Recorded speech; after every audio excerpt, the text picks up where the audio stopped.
In 1980, the wealthiest 1% of Americans owned approximately 25% of all the wealth in the United States. Today, in 2026, that same 1% owns approximately 38% of everything. In 46 years, while the economy grew, while productivity increased, while technology advanced and made everything more efficient, the gap between the people at the top and everyone else did not shrink. It widened significantly, and almost nobody can explain why using actual numbers. This video is going to explain it, not with politics, not with moral arguments about fairness, with math, because the honest answer is not that rich people are smarter or work harder or are luckier than everyone else. The honest answer is that money itself behaves differently depending on how much of it you have, and once you understand the specific mechanism, you will never look at your own financial situation the same way again. My name is Dantic. I spend an uncomfortable amount of time with wealth data, economic history, and the gap between what people believe about money and what the numbers actually show. If you want honest financial education with no agenda, subscribe, because today we are doing the math on the most important financial question of our generation, and I need to say this clearly before we go anywhere. This video is not about blaming rich people. It is not a political video. It is a math video. The mechanisms that make wealth grow faster at higher levels are not conspiracies. They are arithmetic, and understanding arithmetic is how you use it in your own favor rather than being confused by it. Let us start with the number that changes how you see everything. The number is 7%. That is the approximate historical average annual return of the S&P 500 index after adjusting for inflation. 7% per year. The same rate applies whether you have $1,000 invested or $10 million invested. The rate is identical. The math is not. If you have $1,000 invested at 7%, you earn $70 in a year. $70. That is one dinner out. That is approximately one tank of gas. That is an amount so small it is essentially invisible in your financial life. You cannot feel it. It does not change anything about how your Tuesday function. If you have $1 million invested at the same 7%, you earn $70,000 in a year. $70,000. That is more than the median individual income in the United States. Generated while you sleep, generated while you're on vacation, generated while you are doing anything else on the planet, the same rate. Radically different output. And if you have $10 million invested at 7%, you earn $700,000 in a year. $700,000. Generated automatically every year from money that is simply sitting there compounding. This is not a secret. This is not a conspiracy. This is multiplication. The rate is the same. The base is different, and the base is everything. This is the first mechanism. Economists call it the Matthew effect, where from the biblical verse, to him who has, more will be given. In financial terms, it simply means returns compound on the base. A larger base produces larger returns in absolute terms. Those returns are reinvested. The base grows. The next year's returns are larger still. The compounding accelerates automatically. The person with $1,000 saves up $70 in returns over the year. The person with $10 million generates $700,000 in returns over the same year, and likely reinvests most of it, making next year's base $10,700,000, producing $749,000 in year 2. The gap between them is not staying the same. It is widening every year automatically without anyone doing anything. But compound interest alone does not fully explain the wealth gap. There is a second mechanism that is less discussed and more important: access. The financial system that most people interact with is not the same financial system that wealthy people interact with. This is not a conspiracy. It is a structural reality with specific dollar thresholds attached to it. Most people invest through a standard brokerage account or a 401k. They can access publicly traded stocks, bonds, and index funds. These are good investment vehicles.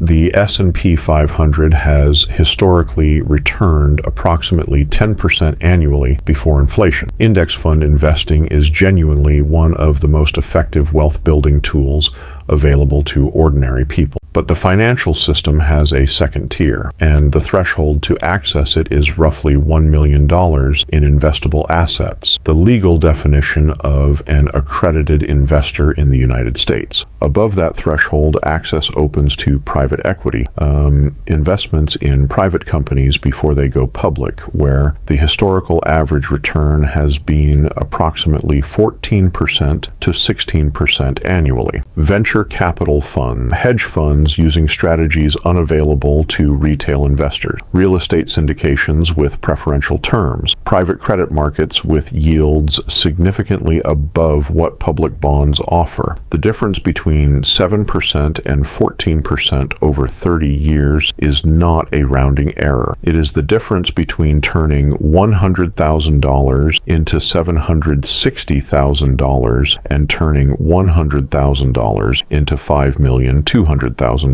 Same 30 years, same $100,000 starting point, different access, dramatically different outcome. The system does not prevent ordinary people from building wealth. The S&P 500 remains one of the most powerful wealth-building tools in history, and it is available to anyone with a brokerage account. But the system does provide access to higher return vehicles that are legally restricted to people who already have significant wealth. The rich get access to better returns because they already have enough money to qualify for better returns. This is the second mechanism. It is legal, it is structural, and it operates automatically. The third mechanism is the one that almost nobody talks about, and it is the one that most directly explains why working harder does not necessarily close the gap. It is the relationship between wages and capital. When you work a job, any job, you are selling your time. Your income is directly proportional to the hours you provide and the rate you are paid per hour. Stop working, income stops. Take a vacation, income pauses. Get sick, income is at risk. Your earning capacity is bounded by the number of hours in a day and the number of days you can work. Capital does not work this way. Capital, invested money, earns returns regardless of whether the owner is working. The $10 million portfolio earns $700,000 whether the owner wakes up that day or not, whether they are healthy or sick, whether they are in the office or on a beach. The capital earns. The person is optional. Now here's the number that makes this concrete. The Federal Reserve's own data shows that the bottom 50% of Americans by wealth hold approximately 2.5% of total U.S. wealth. The top 1% hold approximately 38%. The top 1% hold approximately 38%. The top 10% hold approximately 67%. What this means practically, the bottom 50% of Americans are almost entirely dependent on wages. Their financial lives are driven by labor income, by the exchange of time for money. The top 1% are primarily dependent on capital returns, on money-making money. And the two systems grow at completely different rates. Wage growth in the United States since 1980, adjusted for inflation, has been approximately 17% total over 46 years. Capital returns over the same period, measured by S&P 500 performance after inflation, have been approximately 1,800% total, not 17%, 1,800%. The gap between those two numbers, 17% versus 1,800%, SR4%, is the mathematical foundation of why the wealth gap widened. Not because wages did not grow, they did grow slightly, but capital grew approximately 100 times faster over the same period. Anyone primarily dependent on wages fell further behind anyone primarily dependent on capital returns, not because of effort, not because of intelligence, but because of which system their income came from. Now here is where this stops being a sociology lecture and becomes something you can actually use. Understanding these three mechanisms, the compound return asymmetry, the access tier, and the wages versus capital gap, points to one specific conclusion. The fastest way to change your position in this system is to stop being purely dependent on wages as your only source of financial growth. This does not mean quit your job. Your job is important. It is the source of the capital you will invest, but the job alone at any salary cannot compete with compounding capital over a long enough time frame if you are spending everything you earn. The specific action, the gap between your income and your spending,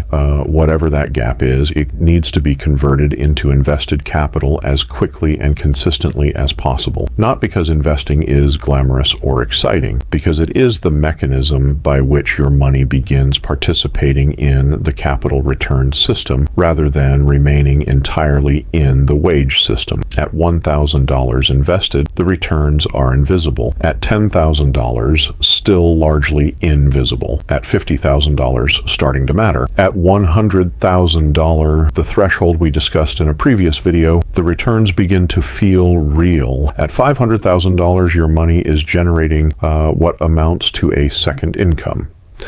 At $1 million, your money is generating more than the median American earns from working. The wealthy did not get wealthy by earning high salaries and spending them. The data consistently shows that most first-generation wealthy people built their wealth by converting a portion of ordinary income into capital consistently over long periods, until the compounding took over. Warren Buffett made his first investment at age 11. By the time he was 30, his portfolio had grown to approximately $1 million, but 99% of his current net worth was built after his 50th birthday. Now, not because he worked harder in his 50s than his 20s, but because the compounding base had grown large enough that the returns themselves became the primary driver of wealth growth.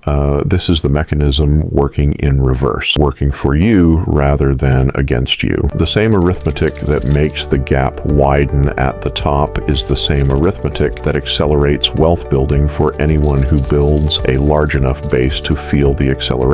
The honest summary of this video is this: the rich get richer and the poor get poorer, not primarily because of effort, intelligence, or luck. It is because of three mathematical mechanisms that operate automatically. Compound returns favor larger bases. Access to higher return investments is legally restricted to those who already have wealth, and capital returns have historically grown at approximately 100 times the rate of wage growth over the past 46 years. Understanding these mechanisms does not change them overnight, but it changes what you do with the money you currently have. Every dollar you convert from spending to investing is a dollar that begins participating in the capital return system rather than remaining in the wage system. The compounding starts small, the acceleration takes time, but the math, the same math that widens the gap for those at the top, works identically for anyone who builds a large enough base for it to operate on. The gap is real.